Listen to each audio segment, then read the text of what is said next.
Welcome back, everybody. Welcome back to post-episode issues, post-episode recaps. Better Call Saul, Season 1, Episode 8, Rico.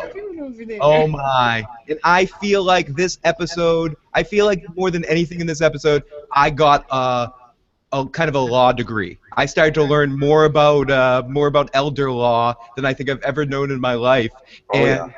And what I was saying to you before the show, Joe, is I found this episode really awesome, and I was engrossed in what was going on in it. And I liked how it was a self-contained story, not so much progression, but there was progression as well. We'll get into that later. And I loved all the Mike stuff, but I felt like some of the legal stuff went over my head a little bit, and I was more just mesmerized by the technobabble of it all. I believe that it all checks out and everything, but it was a little over my head. No, it was definitely a very strange episode in that we actually got to see Jimmy doing lawyering stuff, trying to figure stuff out. Lots of lawyering. Lots of lawyering. We were like Boston Legal tonight at times. Oh yeah, and for the most part,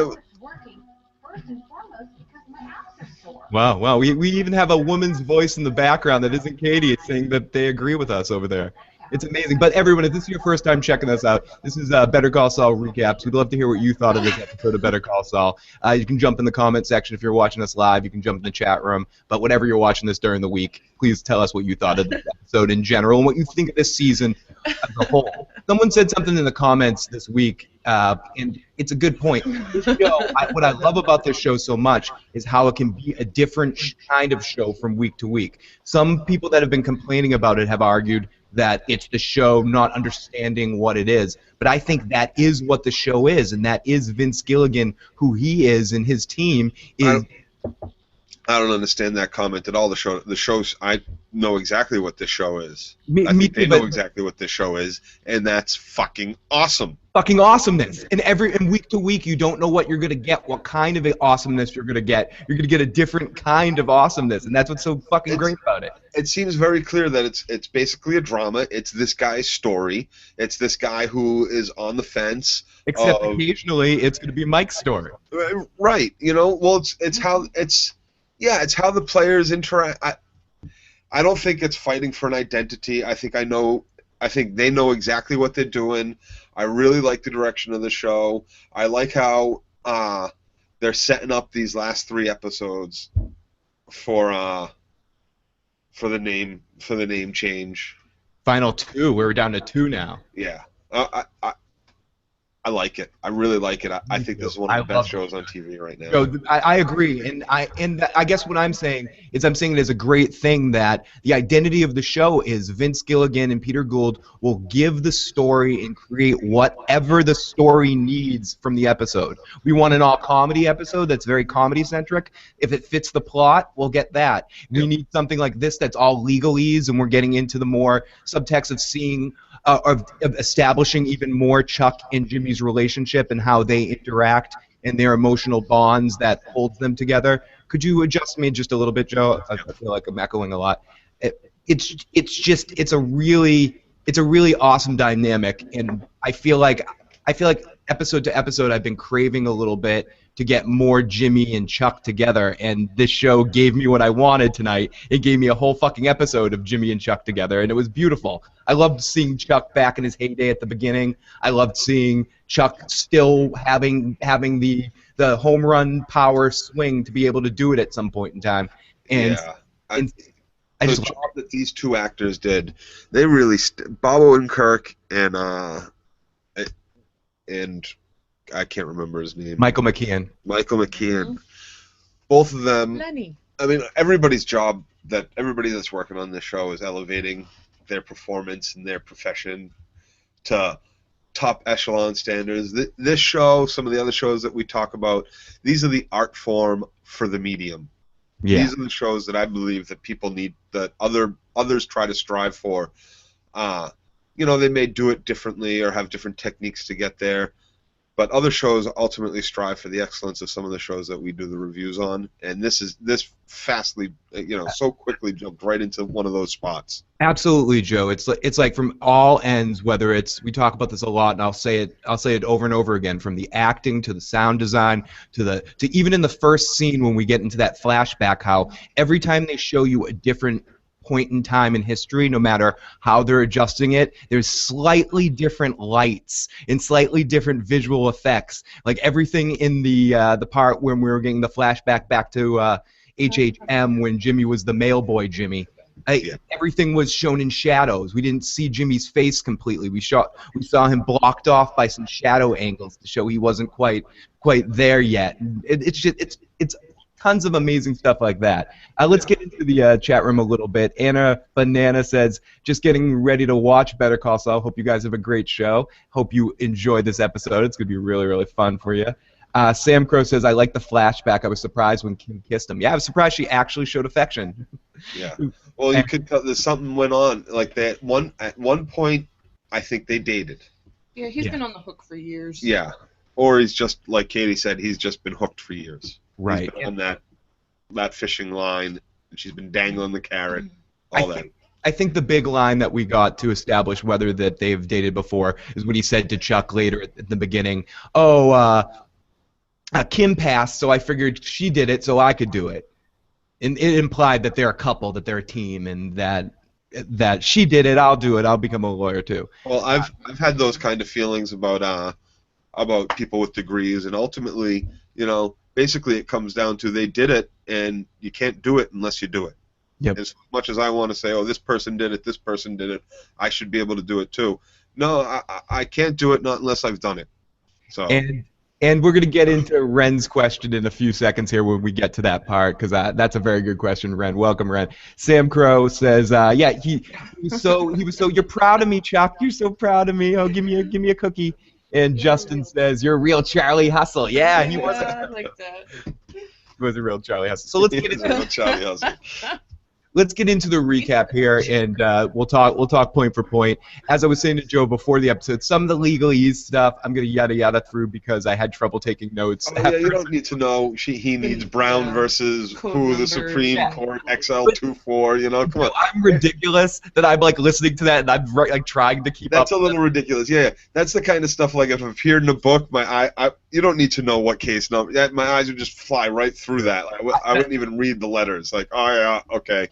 Anytime something like that's mentioned, just in one ear out the other, who cares? I feel like I proctored a law class or something like that right now. It's very good. Let me file. I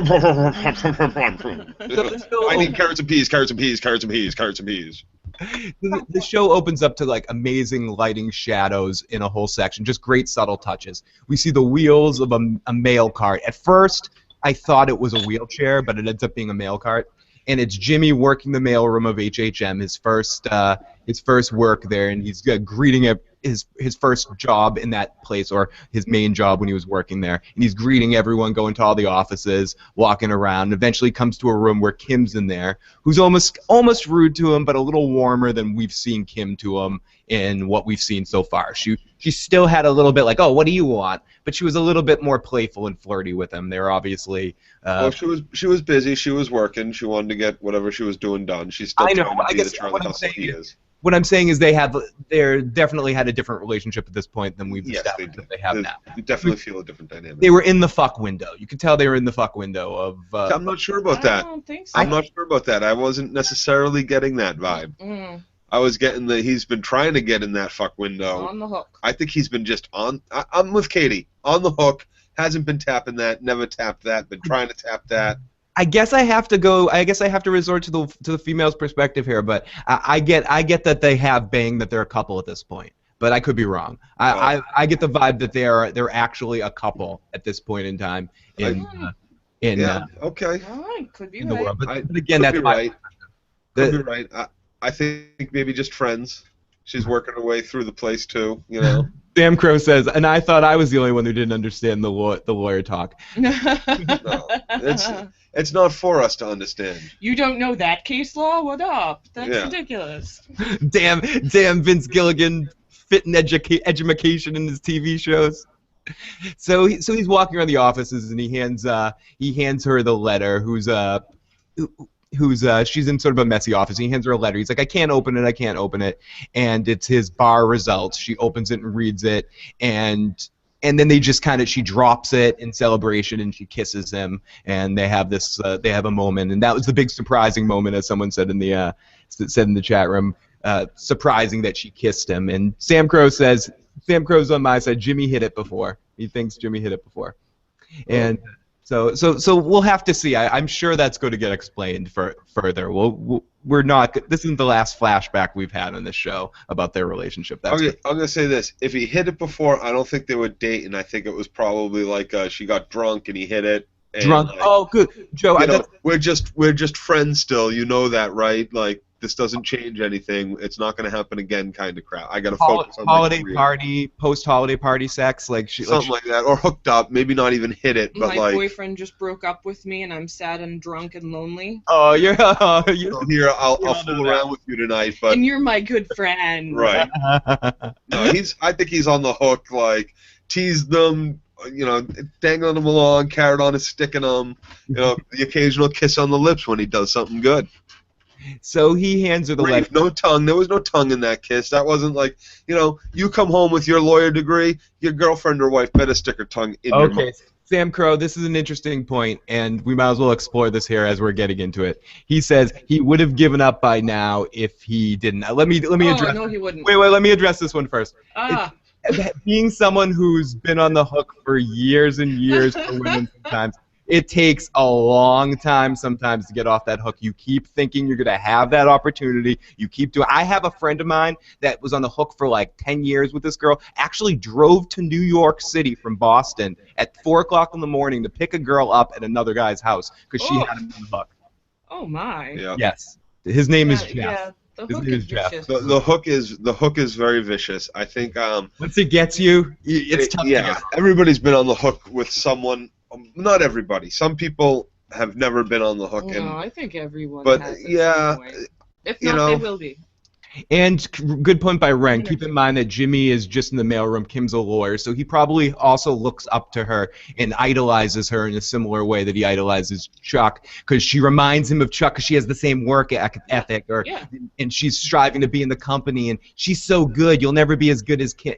He probably has that whole vibe about, all these other girls, they're just scum whores. Kim's the only one that matters. Kim. See this girl that's willing to give her life to me, my first wife? Kim's the only one that counts. So he hands her the letter, can't open it. The bar result, she opens it. They drop down, she kisses him, and then we're going to analyze their relationship forever. So we'll keep doing that as we go along here, especially later as her true colors, I think, show out a bit in the end of the scene. Again, more stuff connecting from last week and my hatred for her. I do want to say something before we go any further in the review. I'm not going to mention Breaking Bad a lot tonight, and I think that's a fucking awesome thing. I love how this show can have so much referential merit to Breaking Bad, and then can have episodes like this that completely stand on its own, and has really, other than some of the Mike stuff with Kaylee, it has an understanding that, which does have that subtle touch, the connection to why he's forced to make money because he's being manipulated in a sense by the widow of his dead son to make sure he goes into crime to keep supplying her with a lifestyle for their grandchild, and it feeds into Mike's urge to continue this lifestyle when he should have retired sooner. But whatever. But besides all that, it is a self-contained episode for the most part, and it goes on itself and goes on Bob Odenkirk and Michael McKean's work in this episode and great writing. And it also, it's where we see Jimmy now. We know he's always kind of been on the fence, and where we know he ends up, and where Mike is, and how Mike is, and what Mike's decisions are. It all seems very similar to that theme of Breaking Bad. Yeah, exactly. How did Jimmy get to Cinnabon? He's a fucking lawyer. How is Jimmy going to break bad into being all good men to turn into Saul Goodman? And it's all of these things. It's one of the things I love about this show, and some people don't like about prequels, but I think this show does so well that others haven't done in the past. We know where Jimmy ends up, and he's such a great man, a good man, an honorable man that seems to be wanting to do things generally for the right reason. And to think about the person he becomes in Saul Goodman, to think about what he must have gone through to get to be this person, is just so oh, I just can't wait to find out. Yeah. And it's episodes like this when you see, oh, this is such a great thing, and you can speculate the bad things that are going to happen from this, but it gets you so passionate about being behind. Oh, Jimmy's trying to do a good thing. I'm so behind him, so against that scumbag lawyer tonight in his in defending the retirement community. It just was really getting to me. I was so on Jimmy's side. Jimmy's doing the right thing, and I'm like, wait a second, this is Saul fucking Goodman. I had to stop a couple of times and go, wait a second, oh my God, wait a second here. This is Saul fucking Goodman. What's going to happen here? How is this going to be another lesson, another brick in the wall that drives Saul Goodman or Jimmy into Breaking Bad into Saul Goodman? And there, I fucking said it. Breaking Bad into Saul Goodman. Yeah. So Sam Crow says Jimmy's moment to celebrate got shitted on by Hamlin. Yeah, and it looks like his big case. Just to jump way ahead, if we go by scenes for next week, it looks like everything's going to get a big crap on by Hamlin at the end of all this, which is ideally, which makes a lot of sense for the closure of this whole season and this whole season arc. It makes sense that that's going to happen, and that connects a lot to what Kim was doing later. That scum fucking asshole. I'm pissed at Kim right now. She's going to sell fucking Jimmy out for fucking corner office. Yeah, I don't like Kim. Bad She's lady. always been. She's a company man. She's got her eye out for the brass ring. That's it.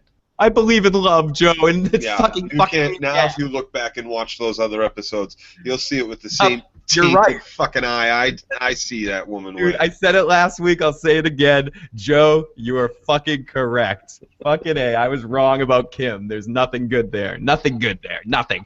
And I'm gonna have to again then sort of behest my opinion to Katie as well, that ultimately he's probably has just felt the outside. There's nothing. He hasn't gone in the house. He's just hung out outside. Listen, to clarify this Hook thing, to clarify it, How I Met Your Mother, as good or bad as you feel that show is, it explores this issue, and it explores it very well. And nobody ever knows when they're on the hook. They just are on the hook. It takes a special person in your life to point it out to you and really get you to see it and understand what the hook is. Interesting point about How I Met Your Mother, where someone was talking about this last week. I think it might have been Ghetto Toad jumped in the room. It's How I Met Your Mother's fault that Mike exists as a character, because Saul Goodman was supposed to help clean up the body. This is what we were talking about last week. Saul Goodman was supposed to help clean up the body in the episode with Jesse, with Jane, like cleaning up the body of Jane. And because Bob Odenkirk was contractually obligated to a episode of How I Met Your Mother, he couldn't be on set that week, so they had to hire Michael. Had to hire Mike. Awesome. Jonathan Banks to be Mike. So it is How I Met Your Mother's fault for. So maybe this is a nod to How I Met Your Mother. They put Jimmy on the hook. Maybe. Go producer. That's what I'm gonna when I tell the story of this series 10 years from now, I'm gonna throw that in there as a little, non-fact factlet that I've invented because it sounds good enough. The circumstantial evidence plays out. Yeah, so that they did this on purpose. They put him on the hook for the series Also, one. before it slips my mind, I also want to point out one other piece of Breaking Bad, Better Call Saul trivia, geeky stuff that came out this week on the Better Call Saul podcast, the official Better Call Saul podcast that Vince Gilligan is on, and all that sort of stuff. I'm still trying to get him on. He's still not returning my phone calls to get him on this show. No, I'll call him and have him get back to you, Phil. Sorry. Okay, thank you. But while listening on that podcast, I heard that yes, in fact, one of them. There were a few people on those wanted posters, and that could be examined even further. But yes, the man that we saw in the bathroom was on the wanted poster, and that man was also in an episode of Breaking Bad in season 5. I believe it's season 5, episode 1. Live Free or Die, where also my hometown is mentioned, of Swampscott is mentioned in that episode as well. When they're doing the whole things with the magnets and trying to get the magnets to fry Gus Fring's computer, and one of the two brutes working at the junkyard is one of the guys on the most wanted poster. Awesome. A little bit more of the Breaking Bad factoids as we can get. There'll be fewer as we go on because there's fewer there. But I also have a bunch of Easter eggs from Better Call Saul about Breaking Bad that we're going to get to throughout the remainder of the episode. So I figure we'll save that stuff. Yeah, Swampscott got mentioned in like Step Brothers or something like something. Yeah. There was a Swampscott band or something in some movie. And also on the Brady Bunch. So, Oh my. so we go to TV movies or series. the TV series and the episode, the Baby Talk, It's a Wonder You Can Walk episode. Well, anyway, so let's talk. So we go to Chuck talking about he hands him the letter and he can't open it and it's the bar results. We go to Chuck and Chuck's talking about some important stuff, environmental law or some detailed kind of whatever stuff. And Jimmy's like, "Oh, Chuck, can we talk for a second?" And he kind of brushes him off. But he says, no, I got a minute for you, Jimmy. And he hands him the letter, and Chuck looks at it and goes, "Is this a joke?" And Jimmy says, "No joke." And he goes, "I passed the bar. I did it." And he goes, "How'd you do it? You couldn't do this." And he goes, "I did it. I took community college classes, and not just for University of America Samoa. It's not just for draft dodgers and yoga classes anymore. Community college is real. And I found law offices in America Samoa, as Joe said, distance learning, accredited. Go land crabs, yay.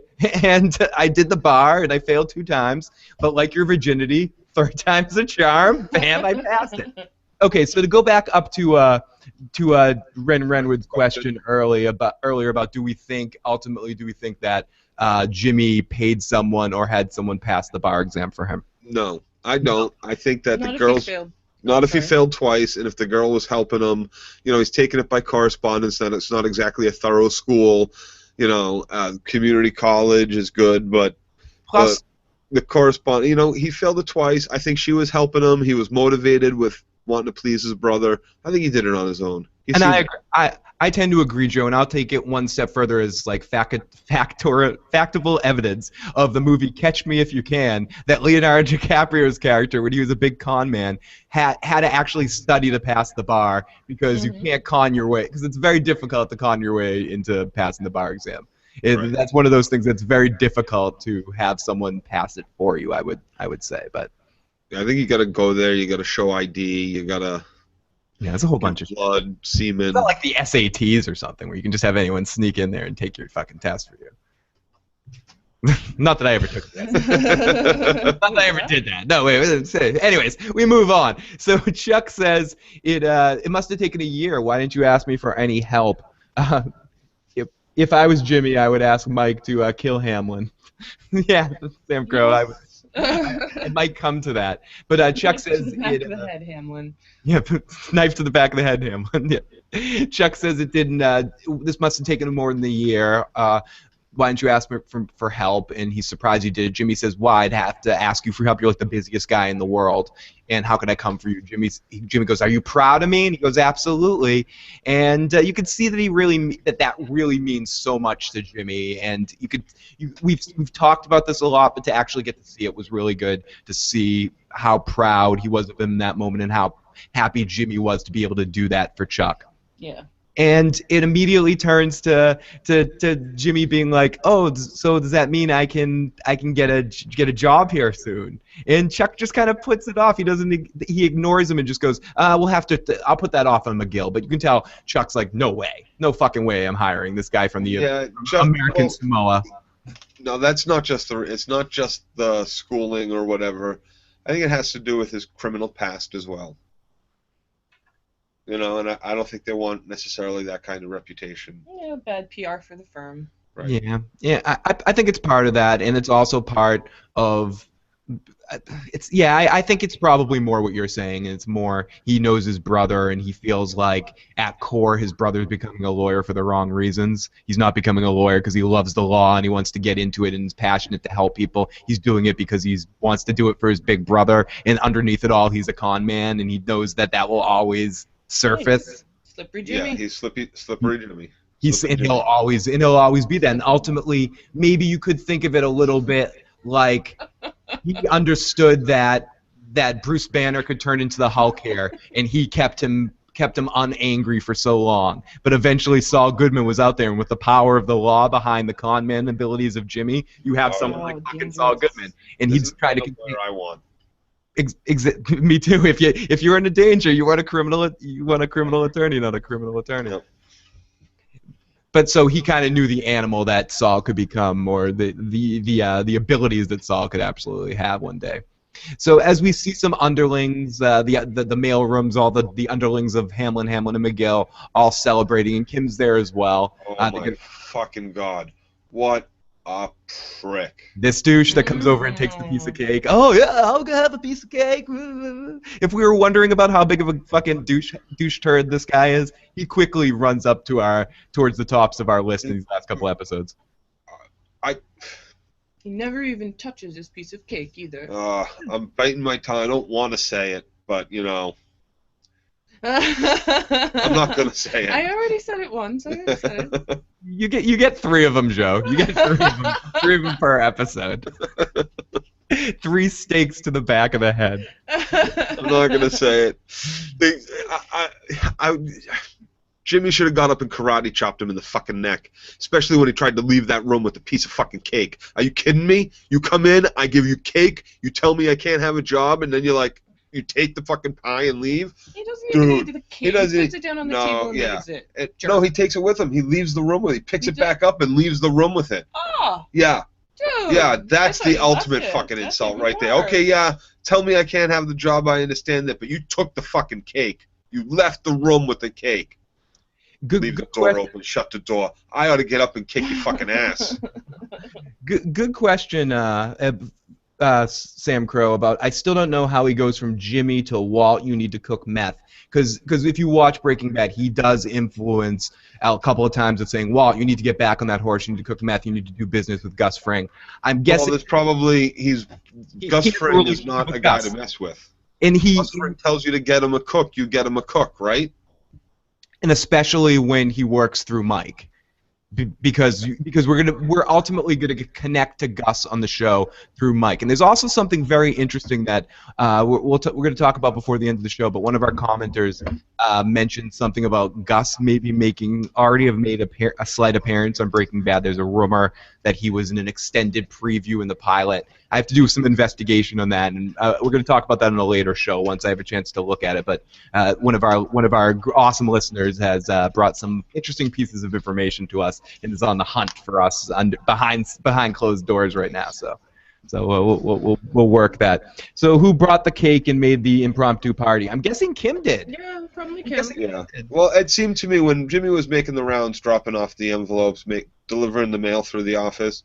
He's a very charismatic guy. He's a schmoozer. He's a very friendly man. You can see he walks into the room with the old people. They all love him. He's a bar troll. You know, he knows how to get along with people. Everybody in this place loves him. Everybody is a Jimmy McGill fan except Hamlin, because Hamlin likes old Butter Queen herself too. so Hamlin likes Hamlin. Hamlin does like Hamlin. Hamlin is only about Hamlin, but he's jealous that she's not about Hamlin fully too. So yeah. Hamlin's also a big fan of Scott Baio for some reason. I don't understand why, but he is. He just really does. Is that? No, I'm totally kidding. Totally random. Because I'm a big fan of Scott Baio. I love Scott Baio. How can you not be? I'm sorry. I for some reason, Hamlin just reminds me of like a dad on the first season of Charles and I was a big Zapped fan. I loved that movie. Go Willie Ames and Charles in Charge. Big fan. The best team Both since families. Oh, Nicole Eggert. Come on. Joe, the best team since Laurel and Hardy. So Jimmy is depressed. after everything that happened. It's best team since the Hames. The Coreys, I mean. Yeah, no, I heard the Hames. So we hear ultimately after all of this, when Hamlin kind of sits him down, steals the cake, and he talks to him, that we don't actually get to hear the conversation. It's done silently, and we come out of the silence, which was a really cool device done well by the show, and we hear him say, in 6 months we'll try again. And then we can see that Jimmy is depressed. He thought this was not only his key out of the mailroom, but also his key into getting the respect of Chuck. And you can tell even though Chuck is probably as responsible for this decision as Hamlin is, you got to think in one way, Hamlin, you need a guy in a company, and you see why probably Chuck hired this guy, because you need a guy that's not afraid and doesn't mind being the bad guy, while Chuck can be kind of the why don't you just tell Jimmy that we'll wait 6 months? And yeah, he's the hatchet man. Yeah. The hatchet man, exactly, Kate. He's a sociopath. He's a sociopath. That man is a sociopath. They do serve a purpose. They're not life. all murderers. They're not all murderers. They're not all like criminal people. But this man, he's a sociopath. Ren Renwood says nothing beats that Crisco icing on that cake. Right. It was shiny. It was very shiny. The prop department had just got back with the. Is it really devil? Is it really? I'm gonna sue. How do they know the devil eats this? God, no, it was supposed to be devil's food cake, and I don't think it was. Oh, okay. This was supposed to be devil, so I thought she was saying like, how do they know the devil? That's false advertising. I'm suing. How do they know this is the devil's food? That's how you know. See, that's how much I understand the lawyer talk too. I'm like, they're suing the devils. So we come back from the commercial break with in Kim's office back in the normal time, and she went to the University of New Mexico. And Hamlin's welcoming her back into her old office because of the whole situation with the Kettlemans. He's pushing her to celebrate her victory, but he's really the one celebrating the victories. He's the one going on the cameras and the news talking about how the Kettlemans he turned himself in, turned in the money, and we're really happy to present because of us that everything's happening. All this is happening. It should have been her. Yep. But that's not. I think that's part of what Jimmy's disgruntled face is. But I think the rest of it is that should have been me. I should have landed them in the first place. I had them. I had the money. I had them. They even came back to me, and and this fucker's taking the credit over her. Yeah, I did this for her. Yeah, exactly. This guy, I lost my office. I did this for her. I did this. I just give her the glory. Not her corner office. Yeah. Yep, and he was going to give her the dream office too. Dream office. Yep. Oh, what a fucking douchebag pair those two are. Okay, so Ren says Ren adds that yes, with Hamlin and Chuck, they sort of had a good cop bad cop relationship, probably specifically with Jimmy. Like anytime he needed to do anything disciplinary with Jimmy or shine him off to say you're a shine boy, you're not in my club. He just sunk Hamlin on him, who doesn't mind who enjoys digging at Jimmy because he wishes he was Chuck's son. He wishes he had or Chuck's brother, and excuse me, not son, his brother, and wishes he was that close to Chuck, and you don't understand. Yeah, no, I think there's a lot of petty jealousy in this guy. It's like I said, it's all about him, and he's he's greedy and power hungry. FJ, absolutely. I was said that in passing, but those are those little touches that they put in the production that adds it. Hearing the copy machine over Hamlin's rejection of Jimmy was a great shot. We stop hearing the room, and you don't even notice that you stop hearing the room because the door shuts as the underlings are on their way out. So when the underlings are leaving the room, they shut the door behind them. We lose the audio in the room. We see Hamlin walk across, and all we can hear is the echo from the copy machines, what you would be hearing outside the room. Absolutely. You know exactly what's happening. And you do. There. And you do. And you know. You so know. He leans over the desk. He lords over him. Oh, Jimmy should have taken that moment to quit his job. He should have grabbed this fucker's face and shoved it right in the fucking cake. If only Chuck wasn't his brother and he didn't love Chuck so much, maybe that's what he would have done. But and if he was a man, he was many years later. He was probably this was a different time for him, and he was like a different kind of person in this moment. He didn't have the balls to face off against Hamlin at this point yet. He hadn't sort of broken free. And he's still dependent on the job. He's still working, basically for his brother. This is his brother's company, and he knows better to do that. He's not going to disrespect his brother like that after everything that Chuck's done for him. So. A lot of other shows, what was that, Katie? He's trying to redeem himself right at this point and make everyone proud. Absolutely, and he especially at this moment when he's so proud of himself and so proud of what he did, and even thinking that Chuck's so happy and thinking that everything's starting to go his way. To have this guy just come and just take a dump on it all is just It's the second time that this happens in the first of the 2 times this happens in the episode. The second is when he's on the phone with Kim, when he's calling her all excited about the case and working with, and he's not aware of it the second time, but she basically does the same thing to him and just kind of like craps on everything he's doing. You're working this case? Oh, I'm just gonna steal this case away from you. You could just read the look on her face. You could just read the fucking look on that bitch's face. Yep. I'm gonna take this fucking case away from him. She immediately knew she was going to try to do something to fuck over, because she's been in on the plans somewhat. She can see what's going on with Chuck, with the law firm. She knows Jimmy wants to do what Jimmy wants to do. She's been fucking Jimmy over right from the start, telling this piece of shit Hamlin everything that he needs to know about what Jimmy's plan is, trying to get the company, his shares out of the law firm or whatever. Really just pisses me off. I like, to no end. Great foil, great yeah. Great antagonist. Hey, that's what I was looking for. Great dick. Antagonist, both of them, the pair of them, they're both great antagonists. And she's got him on that hook, and that infuriates me just as much as Hamlin being the dick that he is. So the dick on the TV talking about the case of is the Kettlemans, and it really does make me think for sure that we're done with the Kettlemans for the year. We cut to Saul watching a TV from an old age home, visiting a client. Miss Landry is her name. He says he treats his clients like family, so he knows where she is. He's always working. He walks into the home's main room and starts playing pity card with the patients. He goes to one guy that's sleeping. He goes, "That's a little surprise card fairy for the guy that wakes up."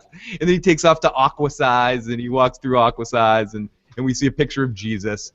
And then we go to this woman, and I'm going to say right off the bat, a lot of times when you hire actresses for little parts like this, seniors, you could just get any senior extra walking in. The woman that they had playing Miss Landry was playing this part so fucking well, so earnestly as the innocent old lady that I got so immediately ingratiated to her. So I fell in love with this old woman immediately. She was everybody's grandmother. Nana with the Hydrox. Great actress, though. I got to give this for this bit little part. This actress did an excellent job in this part, making me really feel for her. Well, one of the beautiful things is she's strapped on cash. She can't pay him. He did all this work for her. He's even going to take a discount. And one of the things that shows us she's strapped on cash is she's feeding him Hydrox. She ain't feeding them Oreos. Nope. Those aren't Oreos. They stopped making them between the time that this Better Call Saul happened and where we are now. I'm sure. I think Hydrox cookies don't exist anymore. No, those Hydrox were just open. She bought them 15 years ago. Oh yeah. Her stash. Like she's a poor woman. She goes to the coffee can. She doesn't have a fat roll in there of hundreds and shit. She's got $4. So big stash. FJ just asked the question, what's the relevance of the Hydrox? The Hydrox relevance, again, is that they're the poor man's Oreos. They are the poor man's Oreo. They're an Oreo cookie. It's not the Oreo. It's not an Oreo cookie. It's a fucking Hydrox. It's two black fucking discs with white shit in between, and it wants to look like a fucking Oreo. It's not an Oreo. We're not McDonald's. We're McDowell's. Yeah, exactly. It's the copycat. Golden arcs. Come on. Yeah. We're not Cheerios. We're Tostitos. Yeah, we're Sketty Max. We're puffed rice with honey. So let's catch up to the comment section a little bit. Sam Crow said the copy machine part reminded me of the date with Jimmy and the lady with the weird silences and different switch shifts. Ren says in the last show we had the fluorescent light bulb sounds when we saw those wanted posters. Absolutely. Yeah. And what I was going to say briefly about that, just to touch on that one more point about that, is that a lot of other shows try to throw stuff like that in, and it feels like they're like just putting it in there, they're just dropping it in there. The way that they integrate it, it's just so casual. It's as you said it, Katie. They switch the shot right, and they closed the door right as they shifted the sound cue. So it just set it up so perfectly as a transition that you didn't even notice that silence just cut out. You just melt into the other sound. And that's one of the things that the artistry that's behind this. Because you have those moments in life where you're sitting in a waiting room, where you're sitting, standing in line, or the mundane moments where you're getting the rejection speech even, and you just tune out because you know what he's saying to you. Right, and or you hear the light buzzing, and you stare off for a moment. Those are the true humanizing moments in one of my minds, and you don't see those on TV.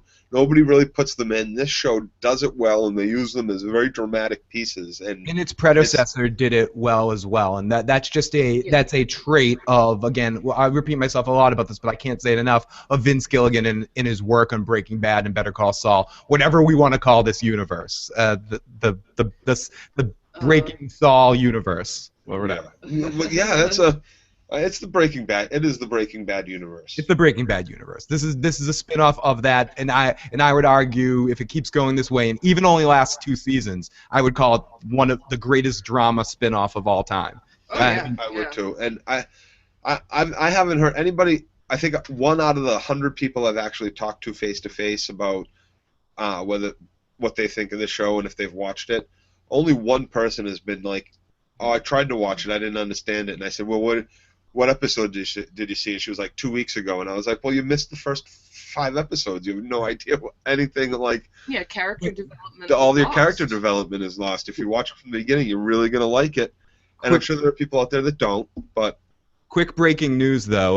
FJ, being one of our fact checkers tonight, welcome to the room, FJ. And Chris B, about to watch the episode, will watch us afterwards. Make sure you share your thoughts. Chris, great to see you, buddy. FJ says they quit making Hydroxes in 1999, so they already would have had to be a few years old. That long ago. See, there you go. Oh, damn. Holy shit! Oh my god. That shit was in her pantry for a few years. That got opened for this. Yeah, and I'm actually I will also want to go back on a couple things I said. I posted in a Walking Dead in a Better Call Saul forum on Facebook. I asked a general question about who's watching Better Call Saul that never watched Breaking Bad. And I'm surprised a few people actually responded saying that they've only watched a couple of episodes of Breaking Bad. They've always wanted to, but they never got a chance. So now they're going to start with Better Call Saul and then watch Breaking Bad. I was pretty surprised, but there are those few people out there that do exist. So it's just interesting to see that, because my point isn't about spoilers or anything like that. It's more about the fact of even those people that don't have the backup of Breaking Bad, there's people that are watching this show and enjoying it just on the show itself. Yeah. It's an entity in and of itself. You don't need Breaking Bad for this. You really don't. It helps to understand that very opening scene, but that opening scene will end up speaking for itself by the end of the season or by the end of the series. Imagine if you've never seen Breaking Bad and just seen that opening scene. It's going to be like the first time you see Walt, New Hampshire. You're going to be like, what the fuck is going on here? Yeah, I really like it. And part of me wishes I hadn't seen Breaking Bad to watch this, because it does stand on its own. I'm very happy I did watch Breaking Bad. But. Me too. Fuck that shit. Ren also says she saved the Hydrox for the company. Yeah, she did. She saved the Hydrox. Oh, and thank you so much for a couple of subscribers we had that are watching right now. A couple of new subscribers. Thank you so much, guys, for joining the fold, joining our fun little community that we have. Yeah, please comment away. Let us know what you think too. So here we go. So I'm gonna yada through it here. He's working up her will. She doesn't have enough money for him. He says 140, I believe. She only has 43. She's sorry. She's so awful. She feels so bad. It's gonna be a while till she gets her money, and so Saul says, "I'll take the 43." And she goes, "Well, you can hold on to the will. You can hold on to the stuff, and I'll take the stuff back when I have the rest of the money." He goes, "No, you keep the will. And I'll only charge you 110. And Jimmy just got conned. No, fuck that. Jimmy just got conned. This little old lady wrapped him up. You were waiting for that around the pinky, conned his ass. So jaded. He was a sweet. Just because she's got gray hair don't mean she ain't no. We're not in the fox. She gave him Hydrox. Yeah, right, exactly. Look how poor I am. I gave you Hydrox. Now will you take a 20 for this hard will work? Oh, Sam Crow. They tasted horrible. They were one of those things where you'd go over a friend's house and your friend would be like, "Oh, come on, you want to come back to my house? I have cookies. I have Oreo cookies. They'll be awesome." You get back to their house and their parents bust out the Hydrox and you're like, "What the shit is this?" They try to say it's the same thing. Yeah, they're like, it's the same thing. We look at this. It's like saying let's go have a Ritz, and he hands you a buttered toasted biscuit. Yeah, it's not. They call them Ritz for a reason. Yeah. Not the, but whatever. So I like some generic foods. Don't get me wrong. But if I want, Sounds good. if I want Market Basket, yeah, if I want Market Basket brand crackers, Market Basket is like a really like the yeah, the cheapest supermarket there is. But I like their brand. You all heard about Market Basket. You saw the big strike. All the employees, I don't want to talk to the owners in the last summer. Come on. I don't want to talk too much about Market Basket. But so he says, "Have a nice day," and leaves. But then as he's walking around, he's not too happy. Something just doesn't sit right, and he goes back and he runs back and he goes, "Wait a second! You get checks? You're an allowance? Your family has your own allowance?" And she said, something like he immediately he gets 4 steps away from the door when he's like it clicks in his head. Something's fucked up about that. Sam Crow says the old lady's slinging weight. Is that what you're saying, Joe? She's running prescriptions out that pad. Anything to survive. Come on now. She's selling Percocets to the law buying. Percocets, blood pressure pills, baby. Big money on the black market. Diabetes medication. Gout. Oh yeah, the gout's serious. It's serious back in these days. So here we go. So he's not happy, and he runs back in, and he gets in her face and stuff, or not in her face. He just goes, like, "What the fuck? Tell me what you know. I'm Batman." He goes, "But you get a pension. What do you mean your family gets you on an allowance? You have a pension and Social Security checks. What's up with that? And what up with that?" And she says, "Well, Sandpiper Crossing, they give me a $500 a month check. They get all the money. It's a very complicated process. A lot of other places rip people off, but they're very transparent about it. I've got the paperwork right here. You want to see?" And again, the way this woman said it, I compare it a little bit to, not that she's the same exact actress, but similar to Polly second time I'm talking about Polly Walnut's in 2 days. Polly Walnut's mother. She's just such an innocent, nice lady. She's like, "Oh, you want me to go show you the papers? I'll get the papers." Yeah. It's very clear, you know. Yeah, look at it right here. It goes into my savings account. It's all on the board. Makes sense. All above board. Yeah, no, Totally legit. I'm just poor. He looks at the paper. He goes, "Are they doing this with a lot of people?" And he goes, "Why don't you gather your friends together? I want to talk." And this is where I gotta blame Jimmy a little bit, just a little bit. He should have asked her for all her paperwork, any bill she had still, maybe for one other person, and then said to just not say anything about it for a few days, and I'll be back. Well, he was in the meeting room right next to where the office, right? Yeah, you gotta expect some. Exactly. I gotta blame Jimmy a little bit for that. That's the ambulance chaser in him. He's trying to make a scene right there. Right. He got carried away. This is his first big time, and he could see it, and he got a little carried away, and he just gave up a big time. Yeah, he overplayed his hand a little bit like that. He should have gone back, gathered everything, and come with one big fail swoop instead of doing the whole toilet paper thing that he ends up doing. But says, Gus had hundreds of millions of dollars and drove an old Volvo. Yeah, Gus didn't like to flaunt it at all. Ren said, "Come on, Joe. She was cheated out of 43 grand by the assisted living house. Give the old lady a break." So we cut to the nursing home lady listening in the distance, and this other nursing home lady who reminded me a lot of not to cross over too much of shows, the chocolate lady that was hoarding chocolate over Carol, and that's what I'll say about that. And she's just like, she's just listening to Saul through the door. We hear him doing his lawyer thing, talking to a room full of the other people that are there, basically explaining that you guys deserve money back, that something's really bad going on. He's trying to read the thing. He's got to borrow one of the old lady's Coke bottle glasses to try to read the shit on the back. Fine. And you kind of just think, oh, maybe he's been reading for all day, so his eyes are kind of tired. But later on, we see Chuck, and we know that, it was just serious small print to confuse and not let the people know exactly what was going on. I just want to make a point to the lady that's playing the receptionist. She's been in a lot of stuff. She was in a show called Chasing Amy, I think. No, Judging Amy. She was really good in that, and I really liked her in this. Yeah, she was good. She was good in the scene. Like she played that Mrs. Poole, you're fucked kind of, that character really well. Yeah, no, she was good in this. I liked it. I liked seeing her too. So. So Sandpiper Crossing is the name of this place. So I just want to say that a couple of times so I don't forget it. Sandpiper Crossing. So he comes back to Chuck's house in a huff and he asks about the boxes. He's like, Chuck did all his wills and he says, oh, you did my wills and I know what you're doing. You're having me be your paralegal. Hire a paralegal. And he goes, I got to see all the info on Sandpiper Crossing info. And Chuck says something about painting a fence like Tom Sawyer. You have me doing the work, whatever. Yeah. And Jimmy says, yeah. Self-reliance is good. Okay. Let's take a break from all this stuff for a week, and let's talk about. I need to look at monthly statements. Chuck looks at the contracts, and he starts reading all this stuff, and he points out. He goes, look at that. They're paying like $12 for Kleenex, $12 for a roll of toilet paper, $400 for soap. This one woman paid $22 for an aspirin. And they're kind of nickel and diming people, and they're not nickel and diming people. They are overcharging people. But what they're doing in small doses to steal thousands of dollars. They're not just stealing big chunks of money. They're not specifically nickeling and diming them, but essentially they are. They're by just overcharging around the edges and just fucking frauding people, basically.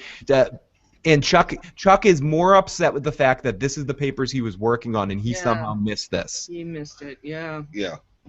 So do you think this is a driving force of why he decides to help Jimmy, because he feels in his own way responsible for? Well, that's part of it, and I think Jimmy, Chuck has problems that are different. I think Chuck's psych issues are manifesting currently as this, hypersensitivity to electromagnetivity or whatever the fuck they said it was.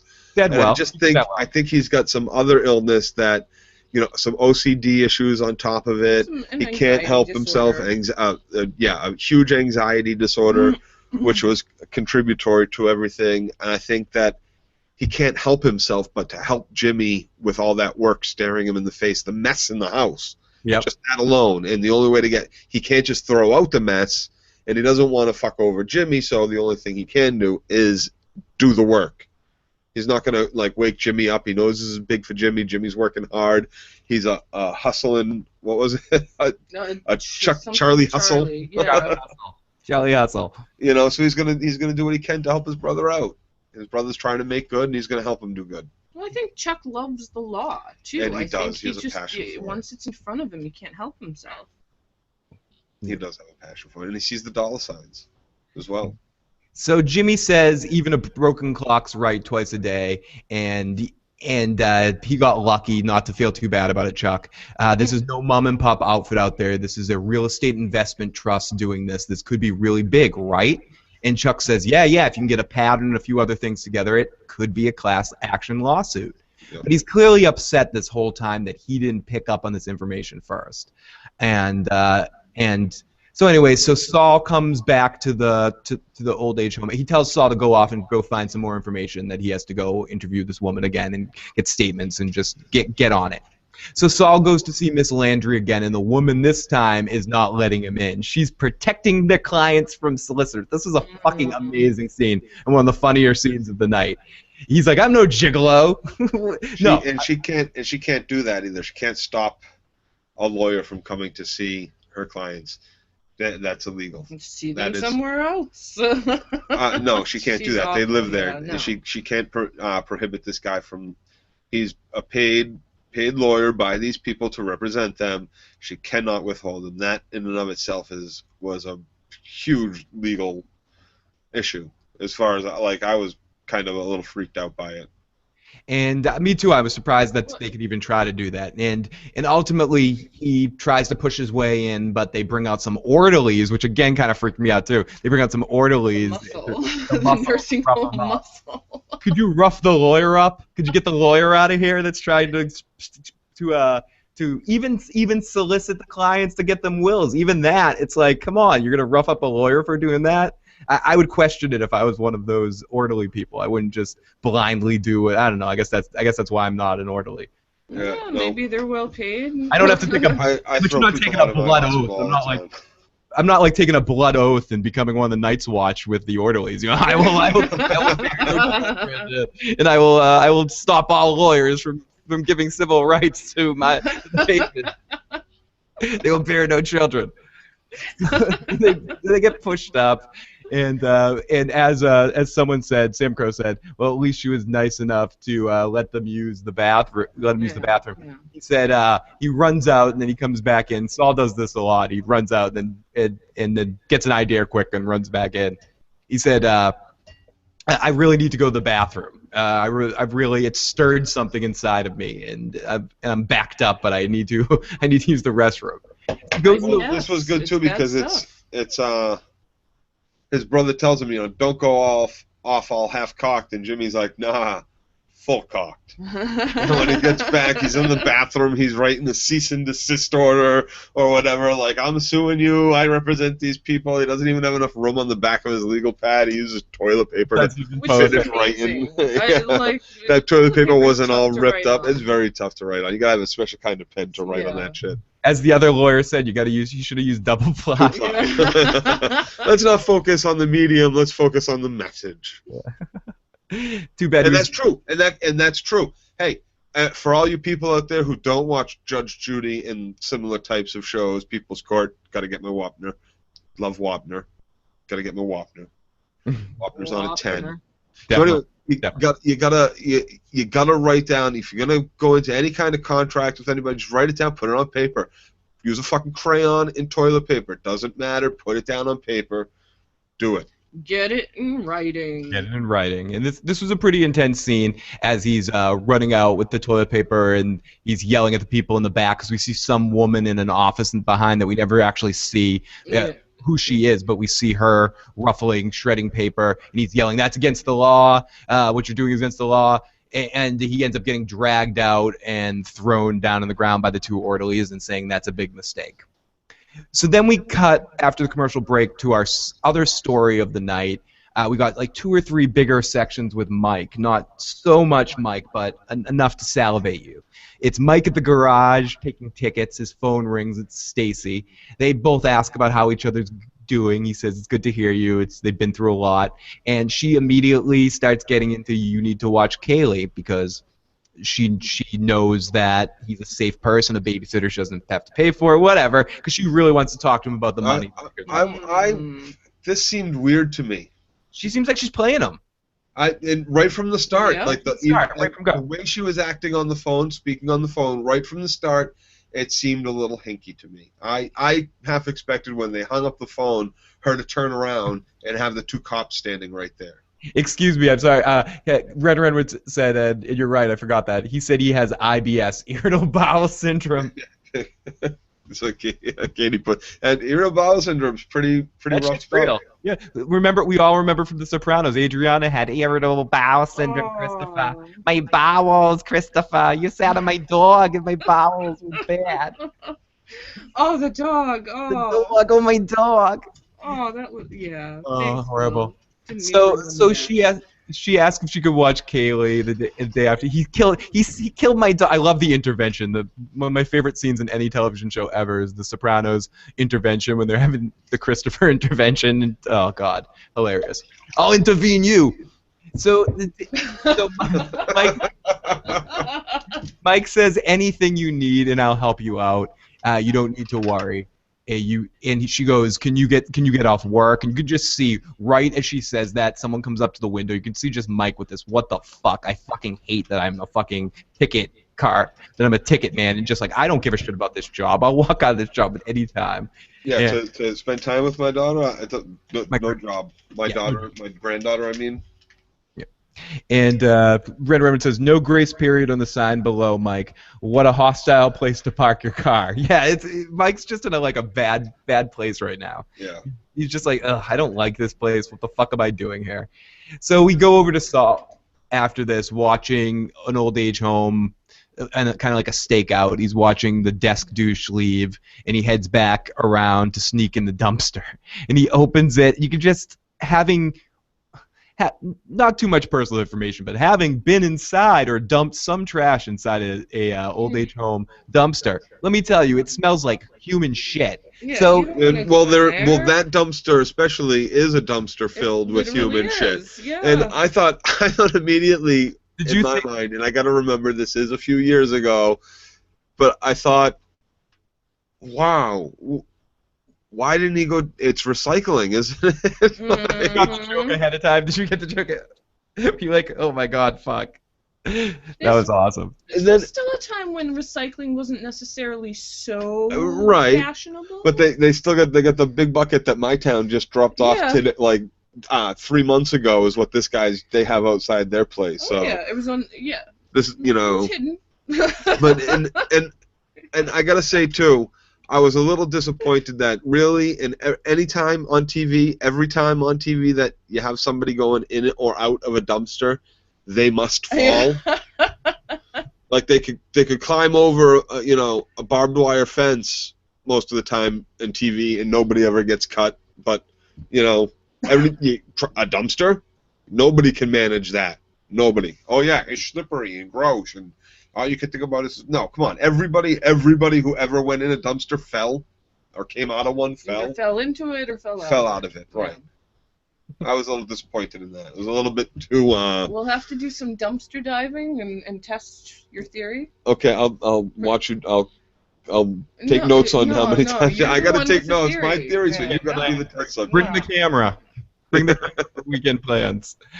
So he's in there. He finds diapers. He hears people coming. We get him having to be quiet in the dumpster and getting more trash dumped on his head.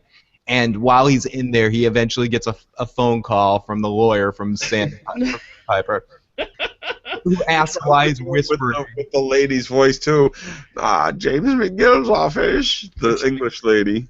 He didn't buy it. He said, he said, "Why are you whispering, Mr. McGill?" And he said, and Jimmy didn't miss a beat. He goes, "I'm at the opera." Which one? Which one? Magic flute. It was all the setup for the joke at the end. He said magic flute just so it was just that's kind of a writer's thing, that it is a funny joke that they put it in. Fudge packer. We just said the whole, just so they could top off the joke at the end. Suck my magic flute or whatever.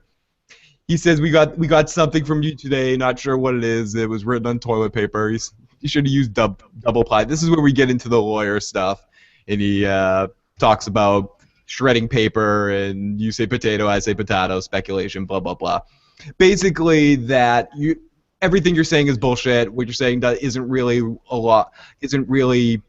it won't hold up in court. The only reason I'm calling you is because I know whose brother you are, or I speculated you might be Chuck McGill's brother. So I called you to pay you some respects, but ultimately this is all just a bunch of bullshit. And goodbye, go fuck off is basically what he said. Ultimately, right, Joe? Yep. With a few threats in there. Yep. Sam Crow said I was expecting a bum to be in that dumpster. I liked the phone call. I liked how Jimmy handled himself. The guy tries to rattle him a few times, and Jimmy doesn't take it. And he's even like, the guy even throws out, you wrote it on toilet paper, and Jimmy's like, you know as well as I do, that don't fucking matter. Where do we know this actor from? Was he in 80s movies? $1.5 things. Yeah. Like, Was he in Batteries Not Included in the 80s? I don't know. Oh, jeez. I gotta check about that. So anyways, he goes in, you have no basis on litigation, nothing. You have nothing to do, and he says, so goodbye, enjoy the magic flute. And Jimmy says, blow my magic flute. suck my magic flute, you fuck. So he continues in the trash and doesn't find anything, and he climbs out and then has the Pratt fall, as Joe said, falls down, hits his The head. dumpster falls. He walks his way, he finds another trash, and then he just walks around and finds another trash recycling bin, and paper is in there. Oh, Nice, clean recycling bin. Aw. Clean. poor Jimmy, poor Jimmy. And it was very funny. And excuse me. So we get home. He goes to Chuck's house with all the shredded paper, and he puts all the shredded paper on the floor. And then he's gonna try to put the pieces back together. We get a pieces together montage with some cool visuals of the highway going from day to night. And I'm like, oh my gosh, they're doing a montage of Jimmy putting this thing together. And the next morning we wake up and nope. See, he couldn't put like two pieces together. He has almost a page, kind of. Yeah, like a half a page or something like that, almost. You're like, it's very close. He's got like 7 strips, and they're not even. You can't even be sure the first one matches up with the last 6. So the next morning, Chuck wakes up and is like, "What's going on?" And Jimmy explains to him what's going on. That he needs spaces. Yes, Phil. It is that guy. Yes, it is. It is that guy. Wow. His name is. Hold on. It's Dennis Boutsikaris. He's been in lots of things. Law and Order, The Mentalist, Born Crocodile Legacy, Dundee. Shameless. He was in Crocodile Dundee too. Yeah, and then when you get way down to the bottom, Murphy Brown and shit. It started to run cold for him. Crocodile Dundee 2. I just said that. Bam. Sorry, I'm horrible. So thank you, Joe, for looking up that information for me. You got it, man. Good call. Thank Good call. I wouldn't have been able to put him in anything specific, but I knew I've seen him in 100 different fucking TV shows and movies. Yeah. I remember he back in the early '80s and the mid '80s. He used to play the scientist guy that still had like the hint of adventure in him. He'd always be the guy, like the crazy scientist guy that with a bit of adventure.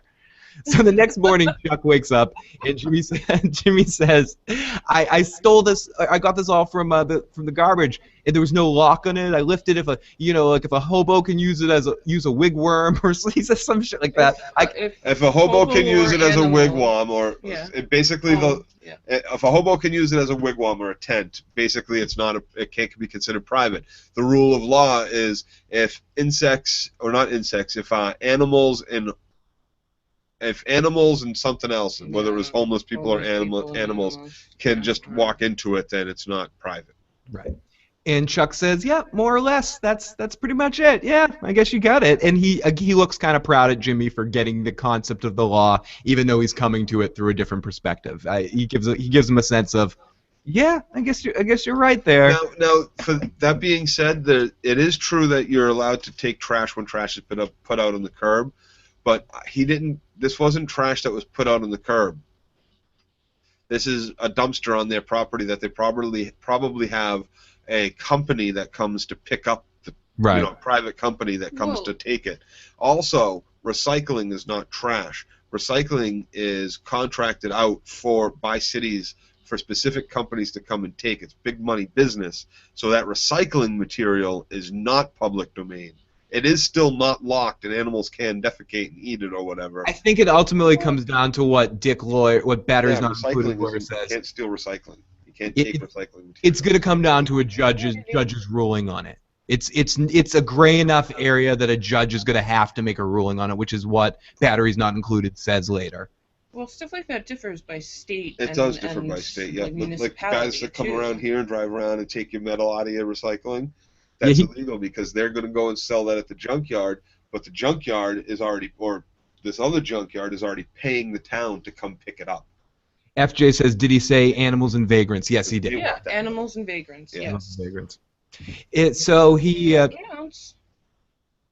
So Jimmy gets into this whole thing that he's plagued with the fact that they're hiding something. He said, I need some space and a quiet to let me work. Chuck says, fine, no, you can stay here. I like the company. You can see that Chuck is starting to be in this moment, and through the last couple of days of talking about this is really starting to get engaged, not just of his law mind being piqued about it, but again, something we talked about earlier, his quest for justice, and the same thing that he's impeded into Jimmy, this fact, yes, these people are frauding. There's something here. There's fire here. We have to investigate this.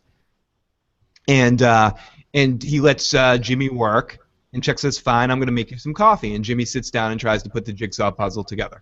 So we cut to the pouring coffee, probably like 2 or 3 minutes later, or like 10 minutes later, and he comes back and Jimmy's just passed out.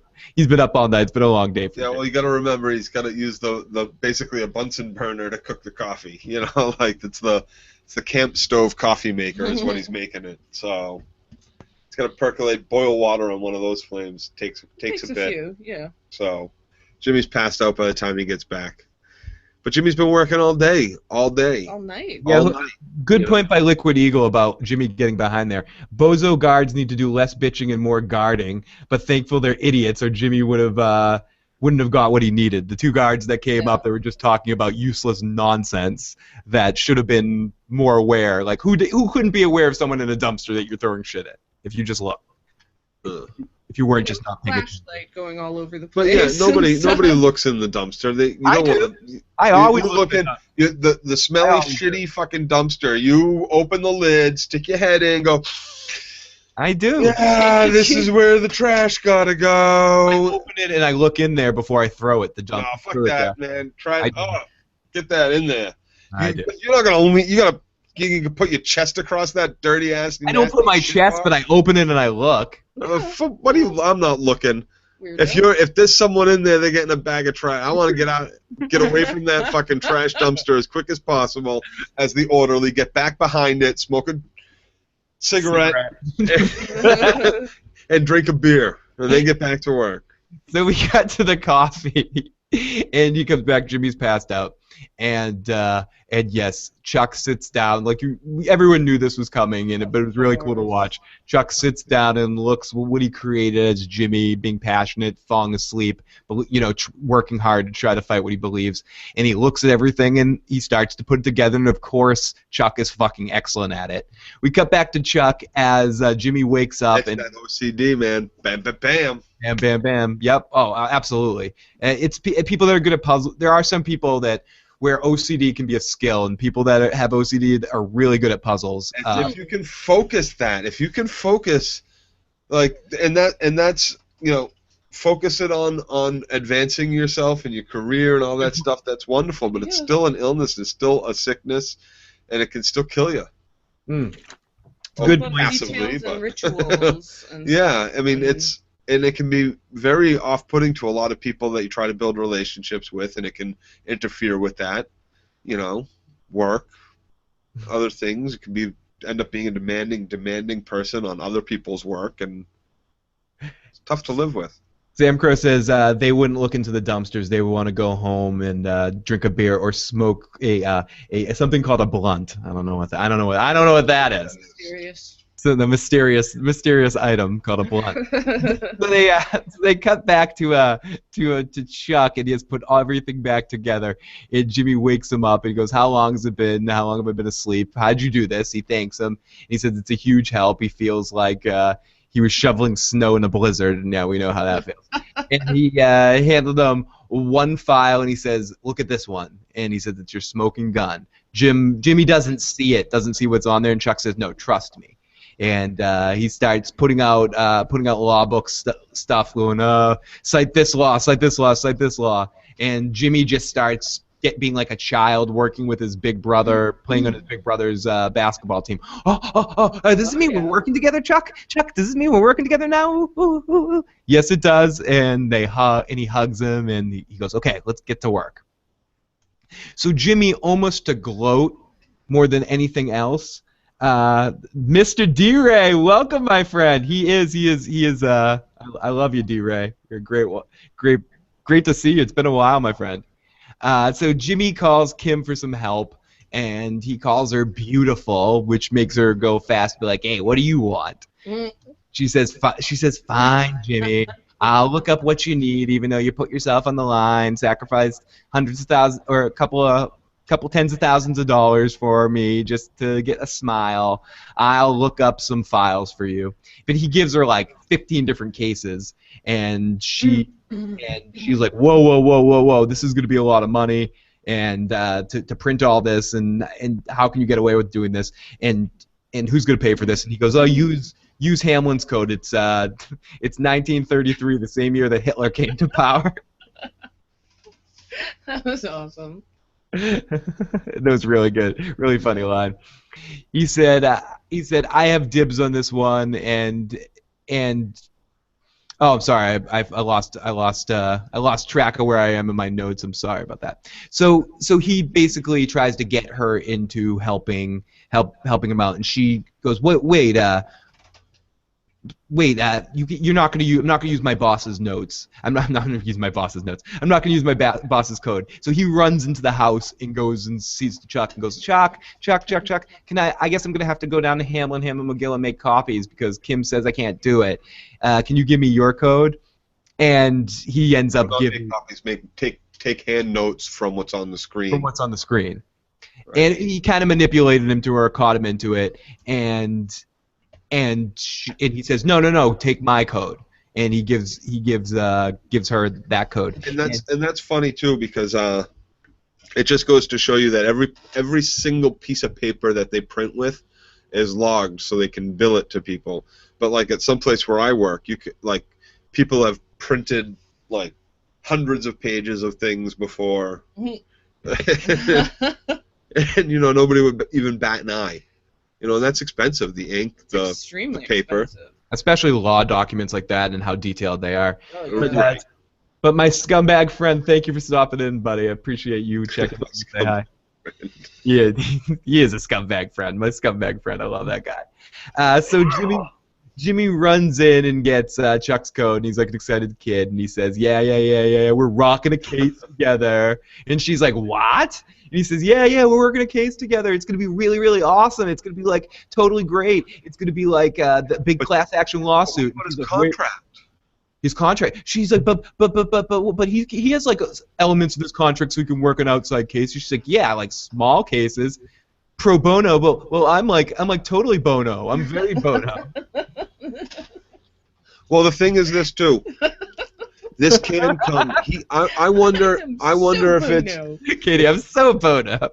I think Chuck would have a case at being able to say the work I did was pro bono for these old people, but Jimmy's work was not pro bono. Jimmy was a paid lawyer by these people, but I stepped in to offer my services on this $20 million class action lawsuit pro bono to these old people to help Jimmy to put our name on this. That'll get us, a lot of notoriety too. Or I don't just see why he couldn't say that. Or just as he's an advisor to me on this case. Right. Simply like that. He's giving me legal, or he's my legal counsel. He's my fucking therapist. I don't know. Yeah, those partners are going to want their money. Sociopath Hamlin is going to want his cut of that $20 million. It's more about fucking Saul in the butt and fucking and being a glory hound more than it's about money for that son of a bitch, I think. Yeah. So he's excuse me, she's worried about it. And he's just pumped, and he's like, "Oh, you come on over, and we're getting pizza. I'll save you a slice. It's gonna be so fun." And the look that she gets on her face, we talked about this a lot earlier, and we'll talk about it again right now. She just got this. I'm gonna steal this fucking case from him. Mm-hmm. Yeah. What is the case? That is exactly what she thought. I gotta bring this to Howard, and we're gonna steal the case. Ha ha ha ha ha. She is fucking evil. She's his minion. She's his Proctor to Harris, if you've ever seen Police Academy. She's his fucking Smithers to Monty. What I thought too. She is absolutely Proctor. That's what she is now, and she is just out there to manipulate and stall Jimmy until Hamlin can figure out a solution. She wants one thing. She wants her partnership. Right, and she's going to be taking over for Chuck. It's all figuring out how to get the M out of the Hamlin and Hamlin to be Hamlin and Kim HHK here. Whatever. Yeah, I think you're right about that. And it's all part of a plan, and this is probably another step that because Chuck's working on another case, it proves Hamlin's point that there's no way now that Saul can do that stuff towards the beginning of the year, because now this shows that Chuck is okay because he's working a case, and it's all going to become part of fucking Hamlin's agenda. She is a big integral part. If she ever even thought for a second she cared or thought about Saul, the fact that everything that happened last week where she lost her job because of the Kettleman situation or got demoted, she just even more is realizing that she's just a minion slave to Hamlin. Fuck her. Yeah, no, she would have to go and prove me completely wrong over the next 2 episodes for me to change my opinion about her. Because she'd have to. She hasn't done anything so overtly awful yet either, but I have a bad feeling about her. Yeah, that makes it even worse. She's like manipulative and like. She's got him on the hook. She's hooked him, and she's leading him on. She's playing him. Again, I'm listening to the woman. Bad for my Jimmy. Setting him up for heartbreak. When another woman's telling me the things that Katie's saying right now, I'm listening to her. It's that simple. She's telling us something here. She understands it more than I do. Oh yeah, your bros may say that oh, she's fucking someone else, but when the girls start saying, oh, she's fucking someone else, that's when you start listening. Listen to your guy friends, or they're manipulating you because they think your girlfriend's hot and they want to see you single. So that don't listen to those assholes. Listen to the girlfriends that are your friends that are girls that are like, listen, I can sniff some hinky shit out. The ones that you've been friends with your whole life or your friends' girlfriends that you've been friends with. So we go to Mike, who don't listen to our life lessons. And don't listen to my advice either about this. I don't know what the fuck I'm talking about. Don't listen to it. Don't listen to us. So we go to Mike. Sorry, I love you, Joe. So we go to Mike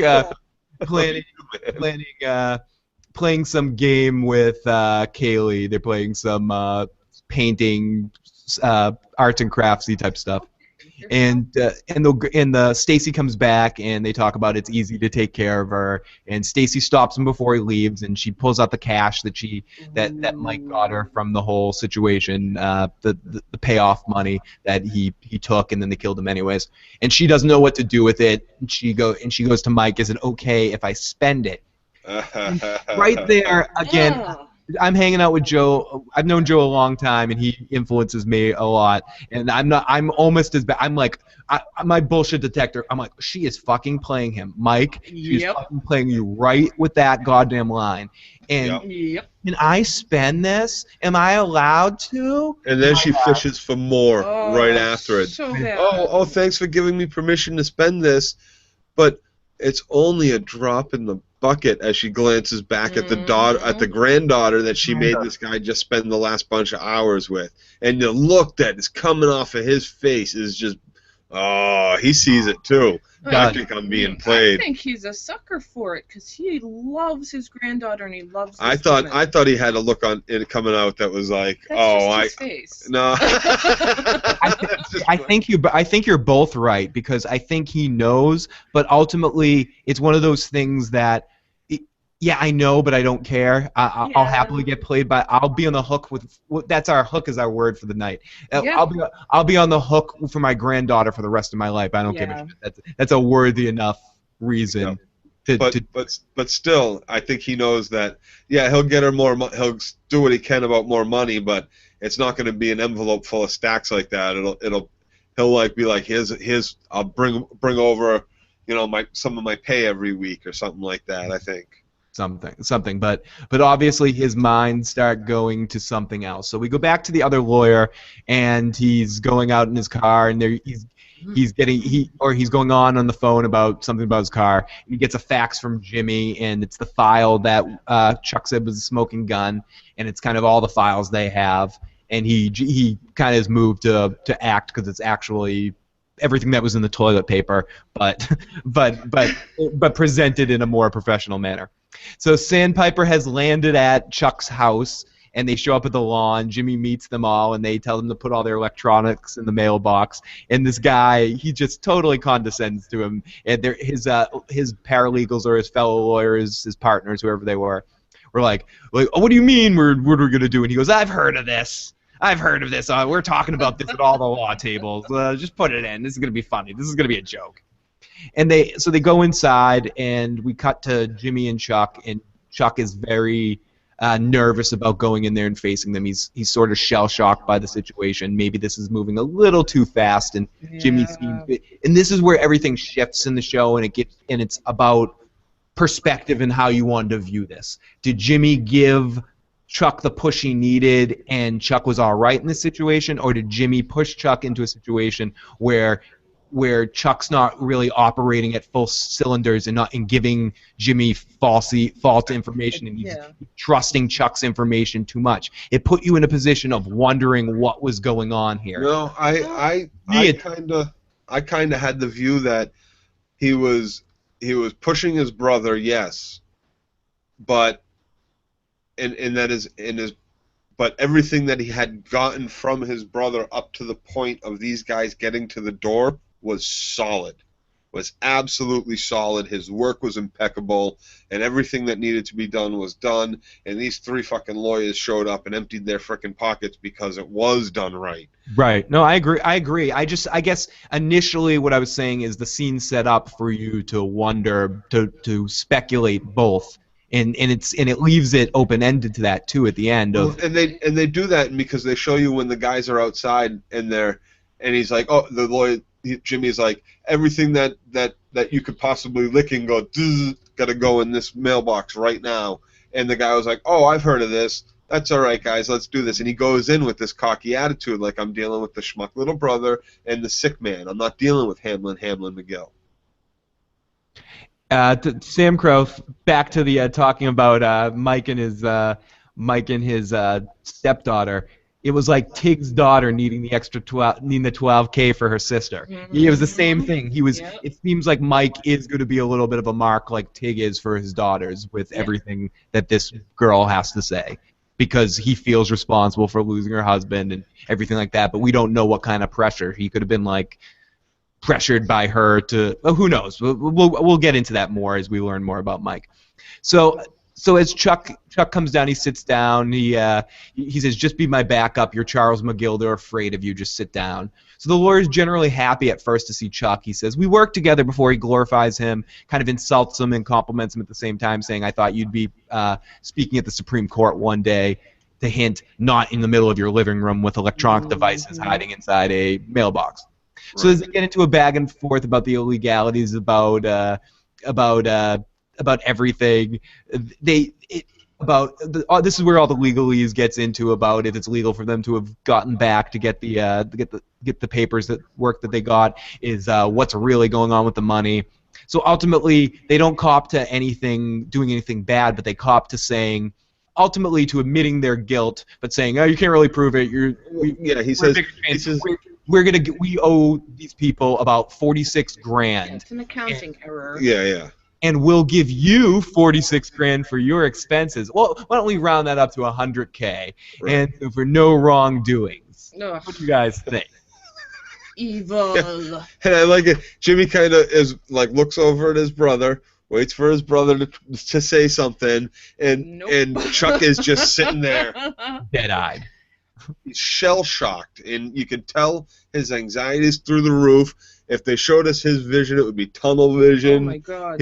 Like the echoing of people's voices, the slow motion of things, like the rushing of blood. Yeah, that's all. He's just trying to maintain where he is in that moment. It's really good, and I was left wondering, not what you were wondering, Phil, but what I was wondering is Chuck doing this for his brother?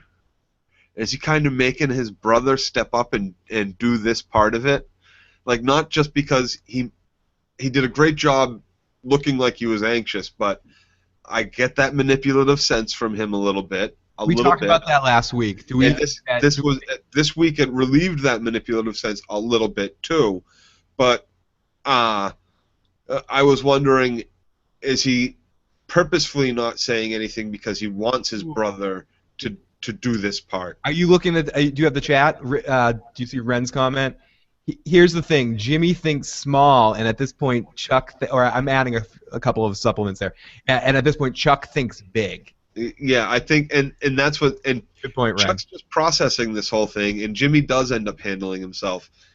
Well, I just wanted to say, like, props to the actor. It seemed genuine. Yeah, and that seemed very genuine. And that's why I feel like that my thinking that Chuck was being a little bit manipulative with his illness, that subsided a little after watching this week. Yeah, especially the look in his face at the end of the episode when we get to that wonderful, amazing acting moment again by Michael McKean. Two of the moments, we talked about this a few episodes ago when I mentioned the Iron Man 3 scene with Robert Downey Jr. Robert Downey Jr. and Michael McKean are two of the people that I'll say on screen having being someone personally that has had many a panic attack in public places, that is something that's real. Yeah.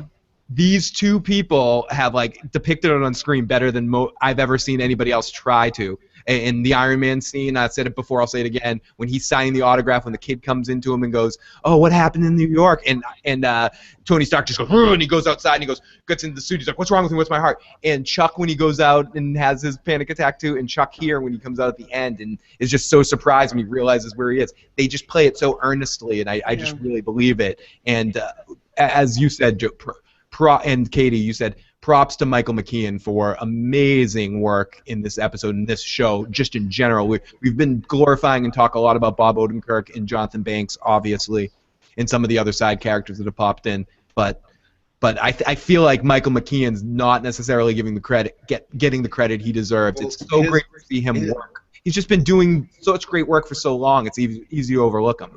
Right. I feel like Mike, as good as he is, I feel like he's doing what he does. Yeah, and that's not that big of a stretch for this guy. This is his Joe, I agree with you 1,000% over. I guess the more of the issue is, and we said this in the early part of the season, this is the first time in a long time he's actually had an ongoing part in something, not just a cameo. Yeah. Right. Yeah. And his cameos are usually this kind of a character.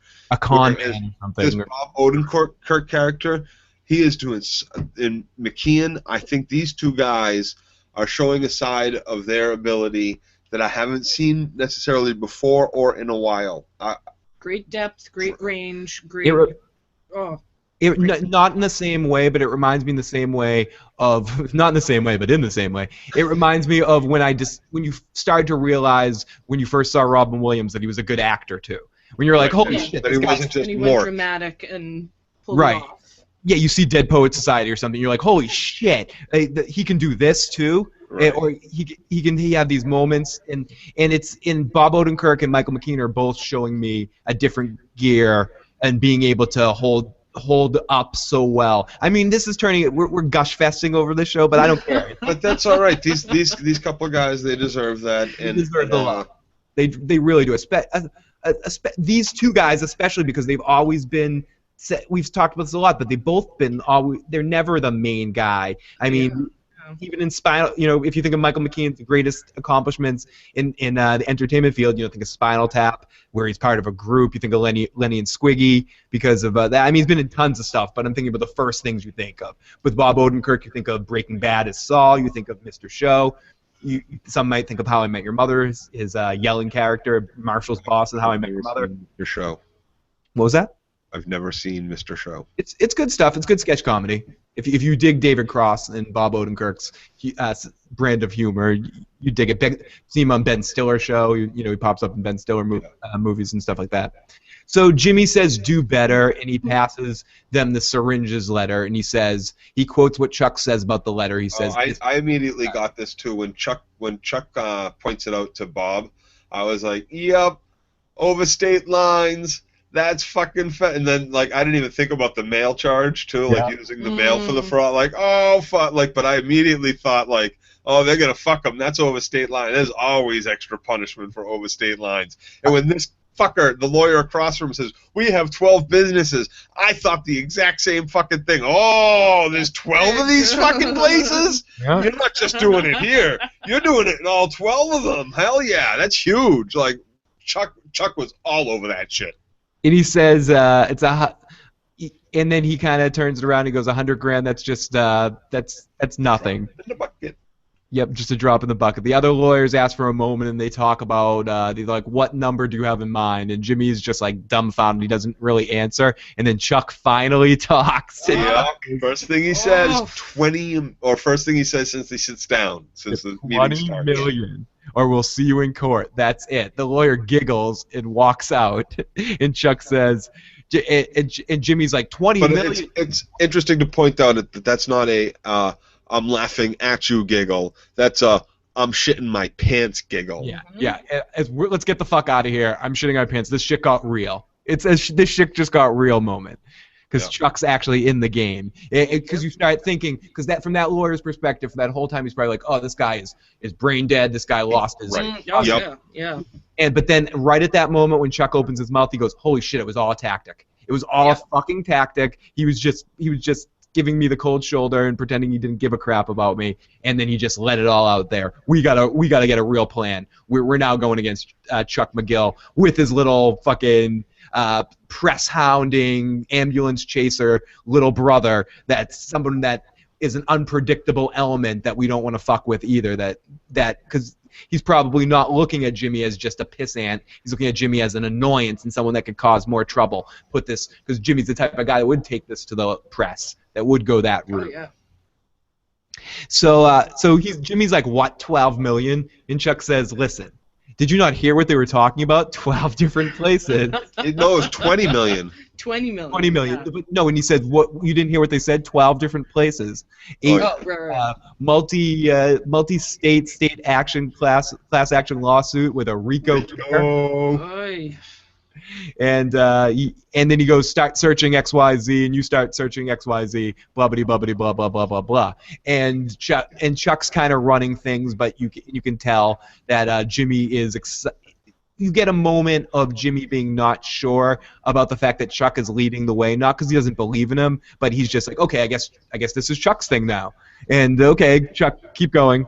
And just kind of lets him do what he does, and you can see he gets a little bit of a smile on his face, and he's proud that he led his brother down this direction.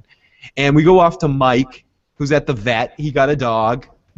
He got it at the shelter because the vet really hates those puppy mills.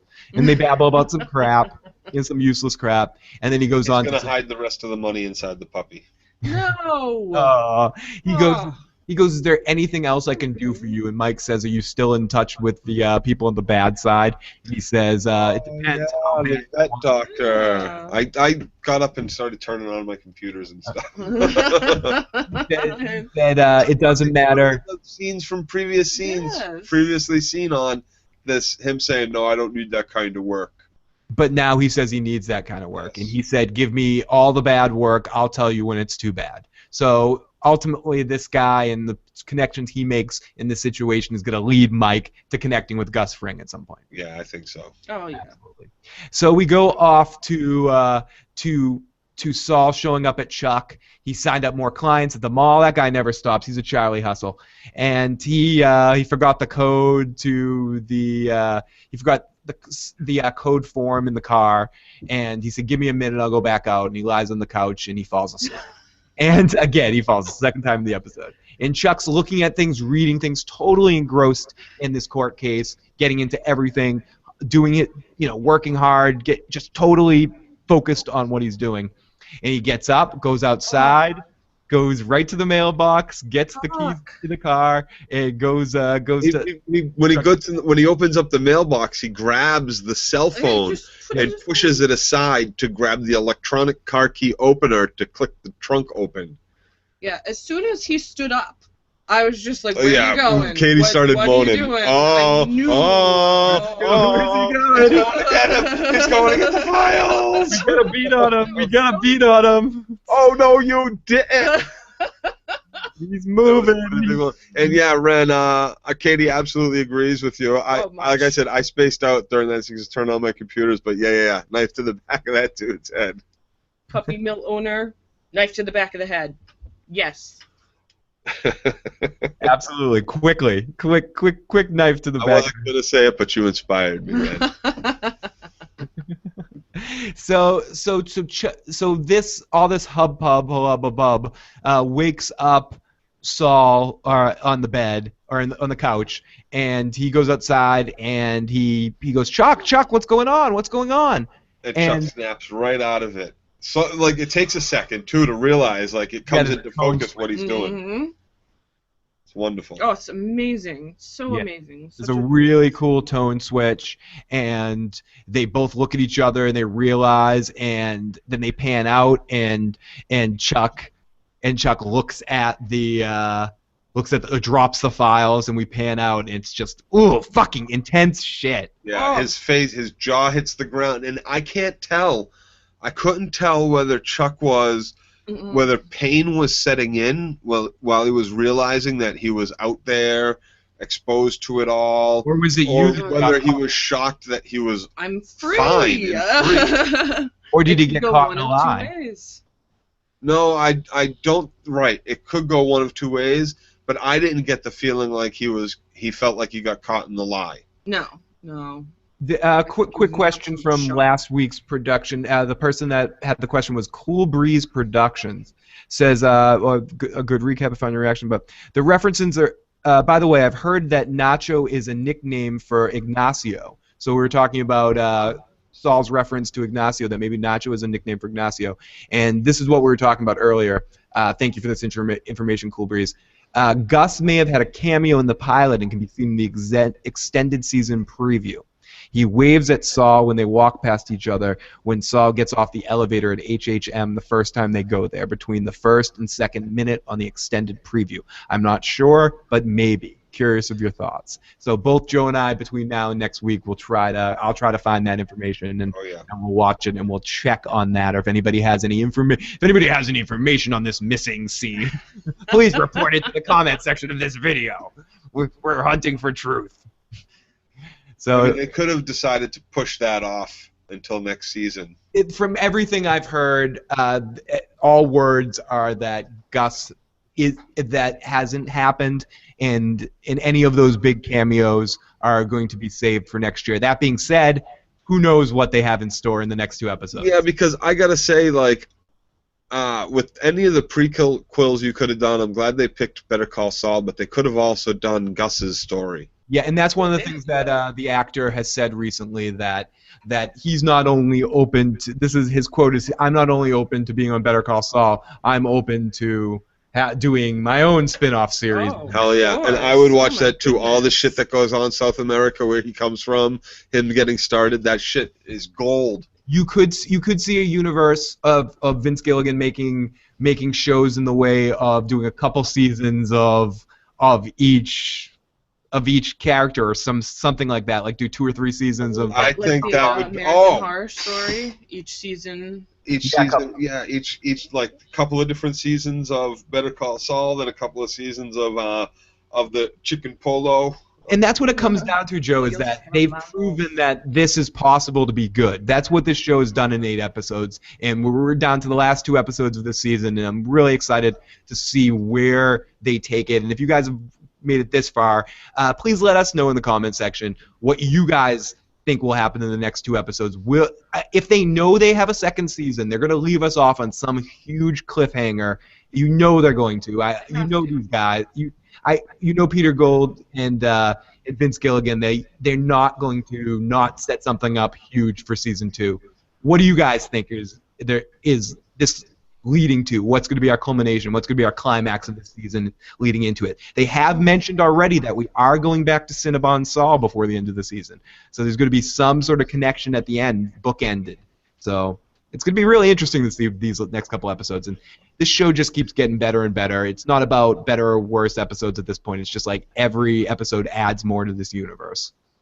I think the final scene before we go back to the cinnamon is going to be Skylar getting her toes done at the law office of McGill. McGill, please.